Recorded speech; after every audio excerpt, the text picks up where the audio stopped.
Hello, Conquerors. I hope that you've had a fabulous week of running. And I want to discuss today with you a topic that you know is dear to my heart, and that is strength training. I'm not going to go into the details of why strength training is important, although I think most of you know it helps prevent injury when running. And quite honestly, it's something we have to do as we age to keep our bones strong, our bodies strong, our muscles strong, so that we can live the life we want to live. So I was thinking, I wonder if everybody's getting some strength training in at least once a week, preferably twice a week. I know some of you are because you're training with me, but I don't know if the rest of you are. So I wanted to keep it really simple and give you 4 exercises that you can do that will be great for you as a runner. And they can be done as simply and easily as you want, or as challenging as you want. The time component can be 10 minutes, 20 minutes, 30 minutes. It really depends on what feels comfortable to you, but hopefully you will find this simple enough that you will want to do it. So we're going to start with squats. You can do squats body weight. You can do them with weight. I have some things here I want to show you. You don't have to go out and buy a bunch of weights. You can use a water jug is a great thing. You can use cans. There's all sorts of weighted things in your house. So if you don't have weights, you don't have to go out and buy them. You can just use a water jug. You can also use dumbbells, kettlebells, all the fancy bells, barbells. So there's plenty of ways that you can do that. I'm just going to talk about the components of a squat. I recommend when you begin squatting, if it's not something that you're used to or that you've done before, that you use a chair or a bench. I'm going to show you from the front and then I'm going to do it from the side so that you guys can see what I'm talking about. Feet should be shoulder distance apart, sometimes a little further. It kind of depends on your biomechanics, right? It depends on your body. For me, it's a matter of my knees. My legs need to go wider. I need to turn my toes slightly out to take some of the pressure off of my knees. So you have to figure out what works for you. It's just like sitting down. You're just sitting down in a chair, and that's why it's a good guide. You're going to sit back and then back up, right? Your butt is barely touching the chair and you're coming back up. What I don't want is for you to sit down, lean back, and then come up like that, right? Because that's a little more momentum and a little less you. So again, you want to look down as you're doing this and make sure that your knees, okay, let's see if you can see me, knees aren't going like this, all right? Lead with your booty. Also, you want to make sure that you're not leaning too far forward and sitting down, okay? Keep that chest up. There's a slight hinge to a squat. I'm going to show you from the side. Move my kettlebell. So we're here, all right? Making sure we're not going to fall on the ground. And I'm sitting down and back up. Down and back up, okay? See how I'm not doing this? That is bad for your knees. All of your body weight is going on your knees. So lead with your booty, sit down, and touch. Progression to this is just doing a squat by itself. That would look like this. No chair involved. Or progression, single leg squat, right? Shouldn't have sat down first. Single leg squat, leg is up or toe is tapped down. We sit down, we come back up, okay? Those are the progressions for that. Next exercise is going to be a bent over row. The reason that this is helpful is that we're working on the core, we're working on our lats, okay?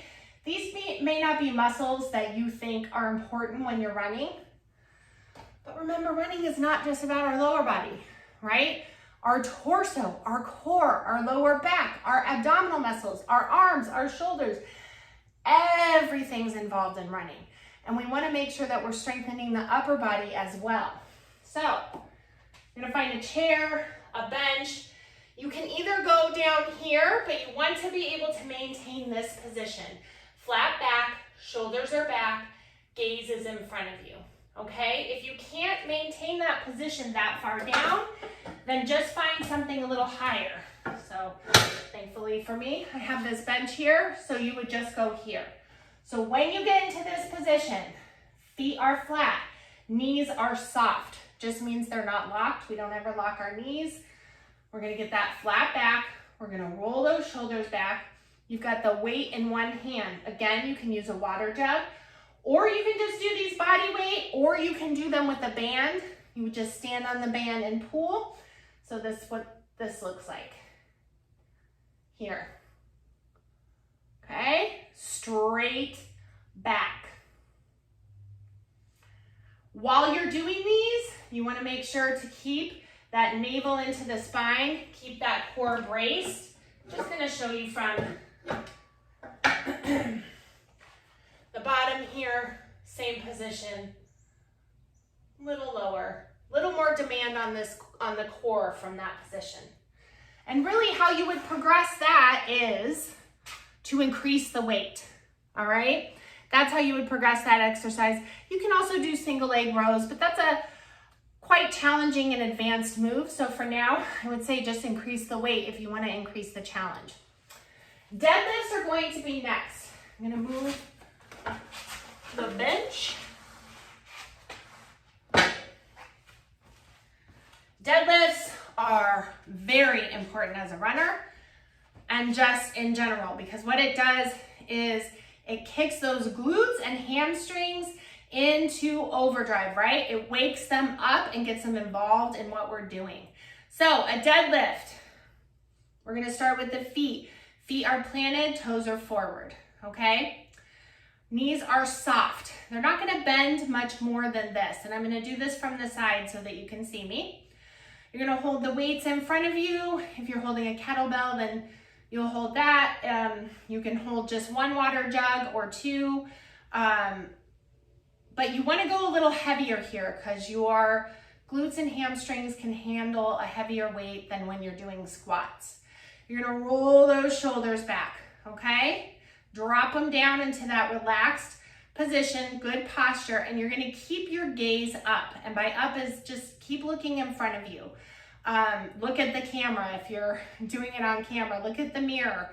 Just keep your gaze up. Don't let your head go down, because as soon as your head goes down, your shoulders will follow, okay? So you're gonna be here, and we're just gonna slide these down, and then come back up. When we come back up, we're gonna squeeze those glutes. We're not gonna lean back. I'm gonna do this from the side, okay? Here we go. And up. Notice how I'm not leaning back, keeping my gaze up, back is flat, okay? The second way you do this and we try and do a deadlift, what ends up happening is that the middle of our back starts to do all the work and the glutes and hamstrings don't. We don't want to be lifting weight with the middle of our back, okay? The progression of this is single leg deadlifts, which, as I've told you guys, is probably the best exercise that you can do as a runner, or one of the best. Squats are also really important. But it looks like this, same movement, same positioning, except we're doing it single leg. Okay? If you want to progress from this to something that's not this feels too challenging for you, then you're just going to tap that toe down and here, okay? That's the deadlift. The next exercise is going to be something to do with your hips, all right? So far we have squats, we have bent over row, we have deadlifts, and now we're gonna worry about moving laterally, right? There's different planes of motion that we move into, and moving laterally is really important, okay? And your hips are very, very, very important as you run. And so we wanna make sure that they're super strong. So what we want to do is grab a band, okay? You can do this without a band, but I would recommend using a band because you really need that resistance on this move. So the band is going to go above your knees to start with, okay? Just to let you know, wherever you place the band will increase the challenge. So above the knees is the least challenging location. Calves is a little more challenging. Ankles, most challenging. So you decide sort of where you're at. You're gonna get into a squat position. So booty is back. We're not in full squat, but we're like in a mid squat, okay? Chest is up, core is tight. You can do whatever you want with your hands. You can hold them. You can hold a weight in your hands. You can hold weight at your shoulders, or you can just do this body weight. And you're gonna take big, wide steps. And you're gonna do this, right? Back and forth, creating that resistance on your abductors, which are the outside of your hips. Okay? Back and forth. Here we are. You will feel the burn. So those are 4 exercises. Listen, I could spend all day going over exercises that you can do that will help you be a stronger runner. But I think keeping it simple means that you're more likely to do it. So those are 4 simple exercises that can be done body weight, with bands. You can do deadlifts with bands. If you have any questions about how to do these and I didn't go over them, please message me. I'll be happy to answer any questions for you. You want to start with, if you're comfortable, if you've been strength training, then I would do 3 sets of each exercise, okay? If you've never done this before, you can do 1 set of each exercise. It'd probably take you 10 minutes, if even that, to go through 1 set of everything, okay?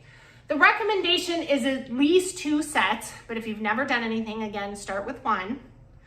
At least 2 sets of each exercise. And that's it. As you progress, you can do 3 sets of exercise.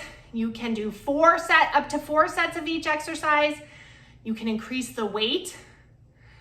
When you do the shuffles, you want to time them. So I think it's just better do 40 seconds of the shuffles instead of counting them. But you can do 20 of those. There's lots of ways to play around with how you go about doing these, but just doing them is what's important, and finding something that works for you. With strength training, I always recommend at least 2 days a week of strength training. But if you've never done anything and you're not used to the routine, start with 1. Get those wins in, make it a habit, and then increase when you feel comfortable. It's a habit, it's something you're used to, you've built it in, you're up to 3 sets or 4 sets that 1 day a week. Let's move on and add a second day in. I hope you guys are doing great. I hope that you really think about getting that strength training in because it's so important. And I hope you have a wonderful Saturday run. And I will see you later. Keep conquering.